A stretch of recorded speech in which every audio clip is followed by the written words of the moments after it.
जय श्री महाकाल दर्शकों, स्वागत है आप सभी का मेरे चैनल तांत्रिक सूर्यकांत जी पर।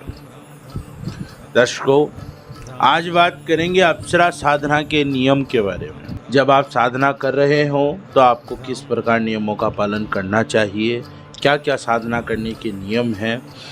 कल मैंने वीडियो डाला था नाभि दर्शना अप्सरा की सिद्धि का जो विधि थी कि सिद्धि किस प्रकार की जाती है, क्या कर्म होते हैं, उसके बारे में। आज मैं आपको बताऊंगा नियम क्या क्या है साधना में, आप किन नियमों का पालन करें, क्योंकि कोई भी कार्य करने से पूर्व आपको उसका विधि है वो आपको पता होनी आवश्यक है। तो वीडियो को आप बिल्कुल भी मिस ना करें। वीडियो लंबा हो सकता है लेकिन ज्ञानप्रद है, आपके काम आएगा और इससे गलती होने की जो संभावना है वो न्यून हो जाती है, बहुत शून्य मात्र हो जाती है। और उससे पहले अगर अभी तक चैनल को सब्सक्राइब नहीं किया है तो सब्सक्राइब कर लो, वरना भविष्य से आने वाली जानकारियों से आप वंचित रह जाओगे। भविष्य में इस चैनल पर आपको मेली विचारण क्रियाएं, मारण प्रयोग और साधनाओं के बारे में, सिद्धियों के बारे में जानकारियां लगातार मिलती रहेंगी। तो इसको ज़रूर सब्सक्राइब कर लें और घंटे के निशान पर क्लिक करके ऑल पे क्लिक करिए। तो मैं आपको बताता हूँ अप्सरा साधना के नियम। पहला नियम, मैं आपको मुख्यतः इसमें 8 से 10 प्रकार के नियम बताऊंगा। पहला नियम मैं आपको बताता हूँ, साधना कर्म और सिद्धि पश्चात साधना अनुभव किसी से साझा न करें, वरना अनुभव आने बंद हो जाएंगे। यानी कि एक तो आपने अपने साधना कर्म के बारे में कि भाई आप साधना कर रहे हैं, इस चीज़ की कर रहे हैं, या आपकी साधना का स्थान है या आपकी साधना की वस्तुएं हैं, उसके बारे में किसी से चर्चा न करें। सवाल पूछने पर भी जवाब न दें। और साधना में आपको जो अनुभव होते हैं, साधना के पश्चात जो अनुभव होते हैं, नाभि दर्शना आपको जो भी अनुभव देती है, या और कोई भी देवी उर्वशी है, रंभा है, या आपको कुछ भी अनुभव दे, आपको किसी के साथ साझा नहीं करना है। दूसरा नियम, साधना कर्म में आपको जितने दिन आपकी साधना चले आपको ब्रह्मचर्य का पालन करना है और ज़मीन पर सोना है, सात्विक भोजन करना है, प्याज लहसुन से आपको दूर रहना है। मांस मदिरा की तो बात ही छोड़ो, उनसे तो आपको बिल्कुल उनकी तो तरफ ही नहीं देखना आपने। ये है देव सिद्धि, और देवताओं की जब हम सिद्धि करते हैं या कोई भी शक्ति की अपन जब सिद्धि करते हैं तो हमें तामसिक चीज़ों का त्याग करना होता है। साथ ही ब्रह्मचर्य का पालन करना। यदि आप विवाहित हैं तो आप अपनी पत्नी से समागम न करें और हस्त मैथुन भी न करें, और अपने मन में जो भी गंदे विचार आते हैं उन पे आपको संयम रखना होगा। तीसरा नियम, साधना प्रारंभ से पूर्व आप स्नान कर सुंदर वस्त्र पहनकर ही बैठे। अप्सरा की जब साधना करो तो आपको इतना बात ध्यान रखना है कि साधना करने से पूर्व आप स्नान कर लें, अपने आप को स्वयं को सुगंधित कर लें इत्र आदि से, और सुंदर वस्त्र पहने जिसमें आप सुंदर दिखें। ऐसे वस्त्र आप पहने जो आपको मन से पसंद हो, जिसमें आप सुंदर दिखें, वही वस्त्र पहनकर आप साधना में बैठे, खासकर जब आप अप्सरा की साधना कर रहे हैं। चौथा नियम, साधना के दौरान अप्सरा आपको शारीरिक प्रलोभन दे सकती है। आपसे बातचीत के माध्यम से, या आपके स्वप्न में आकर के, या फिर साधना के दौरान जब आप जाप कर रहे हों उस दौरान आपके ध्यान में आकर के वो ऐसी क्रियाएं कर सकती हैं कि आपको एहसास हो, आपको शारीरिक प्रलोभन देने की वो प्रयास करे।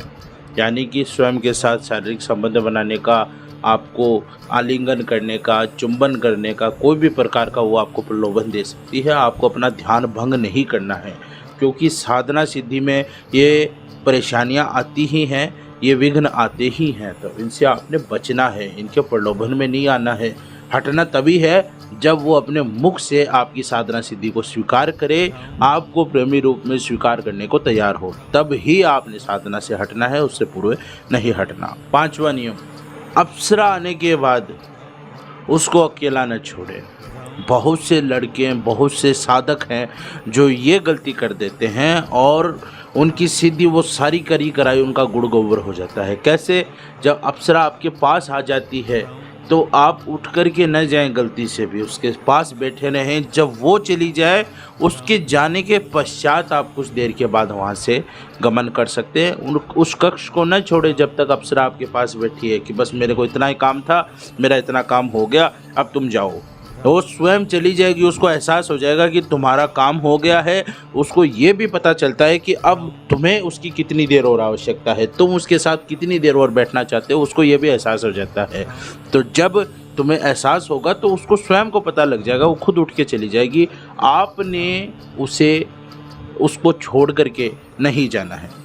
छठा नियम, अप्सरा से आप वचन अवश्य लें। ये गलतियां लोग कर देते हैं, अप्सरा आ जाती है, सिद्धि कर लेते हैं, सीधे ही अप्सरा से बातचीत करना लग जाते हैं। अप्सरा अपना काम कर देती है, अप्सरा आपका वर्ण भी कर लेती है, आपको माला भी पहना देती है, आप भी चलो उसको वापस पुनः माला पहना देते हो, लेकिन वचन लेना भूल जाते हो। बहुत से लोग ऐसी गलती करते हैं। अगर ऐसा कर दिया, दोबारा बुलाने पर वो मंत्र आपका निरर्थक हो जाएगा, उसका प्रयोग आपके लिए विफल हो जाएगा। दोबारा बुलाओगे वो आपके सामने उपस्थित नहीं होगी अगर आपने उसे वचनबद्ध नहीं किया है।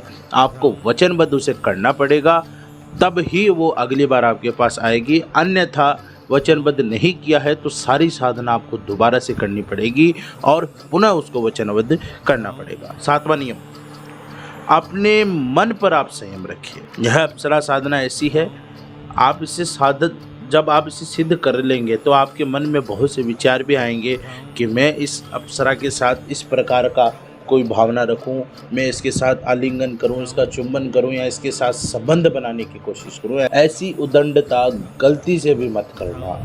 नाभि दर्शना इस कार्य के लिए आपके साथ नहीं होगी, और अगर आप उदंडता करते हो आपकी साधना भंग, आपका जो फलित हुआ है वो सारा भंग, और आप वापस से दिनहीन हो जाएंगे। उस साधना का प्रभाव नष्ट हो जाएगा, नाभि दर्शना आपको छोड़ के चली जाएगी।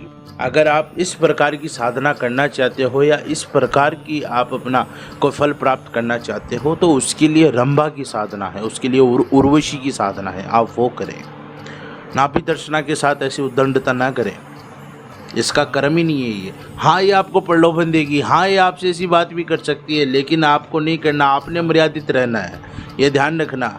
क्यों? क्योंकि हर व्यक्ति, आप किसी को भी बंधन में लोगे तो बंधन से तो छूटना चाहता है। आप पक्षियों से अंदाज़ा लगा लो कि पक्षी भी पिंजरे में नहीं रहना चाहता है, कोई बंधन में नहीं रहना चाहता है। आज आपको कोई कहेगा कि तुम्हें शाम 7 बजे वहाँ पे आना है, आप चले जाओगे यारी दोस्ती में आकर के। लेकिन अगर आपको कोई कहे कि अभी इसी सेकंड, जब आप अपने घर पे रात को 12 बजे सो रहे हो और आपको कोई बोले कि अभी 1 सेकंड में मेरे पास आ जा, तो आपको जाना उचित नहीं लगेगा कि यार इसका तो रोज़ का लफड़ा है, मैं नहीं जा सकता। तो बंधन में आना कोई पसंद नहीं करता है, तो आपको वो प्रलोभन दे करके या कैसे भी आपसे बातचीत करके हटना ज़रूर कोशिश करेगी। लेकिन अगर आपने वचनबद्ध कर लिया है तो फिर वो हटेगी नहीं, लेकिन अगर उदंडता करोगे तो वो ज़रूर हट जाएगी, साधना भंग हो जाएगी। 8वां नियम, पूर्ण काल में अगर साधना में पूर्ण काल आपका हो गया, साधना आपने कर ली, और अगर अप्सरा प्रत्यक्ष न हो आपके सामने, आप अगले शुक्रवार से पुनः साधना प्रारंभ करें। जब आप द्वितीय बार साधना प्रारंभ करोगे ना, तो उसमें फिर आपका 100% चांस यही है कि अधिकतम 11 दिनों के अंदर अंदर आपकी साधना सिद्ध हो जाएगी।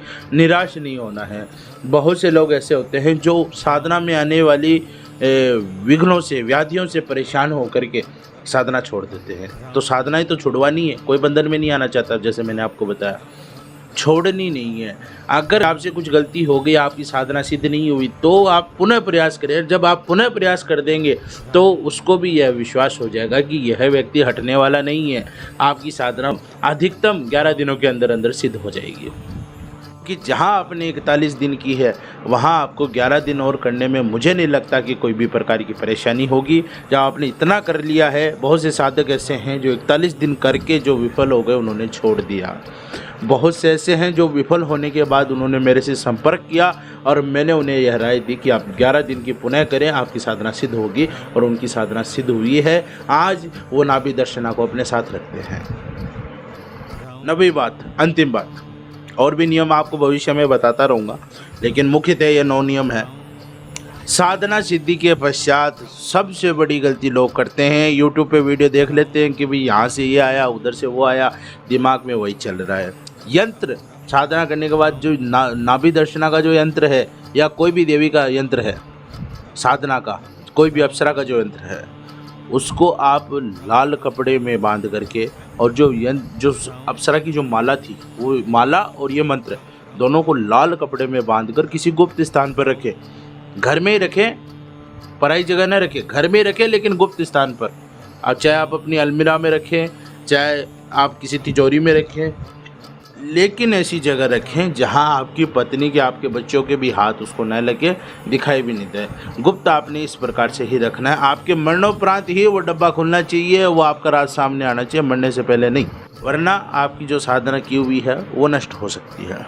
एक बात और बता देता हूँ, साधना के बहुत से वीडियो यूट्यूब पर हैं, लेकिन साधक जो हैं वो अगर साधना करते हैं, अगर मेरे वीडियो के माध्यम से साधना कर रहे हैं, तो जो मैंने आपको नियम बताएं वो नियम आप फॉलो कर लीजिएगा। ऐसा नहीं कि आप यही नाभि दर्शना किसी और की देख करके और वहाँ से आप कुछ चीज़ें उठा लें और कुछ यहाँ से उठा लें और फिर साधना करें। आपकी साधना फलीभूत नहीं होगी। अगर आप मेरे दिशा निर्देश में चलोगे तो मेरे अनुसार साधना फलीभूत होगी।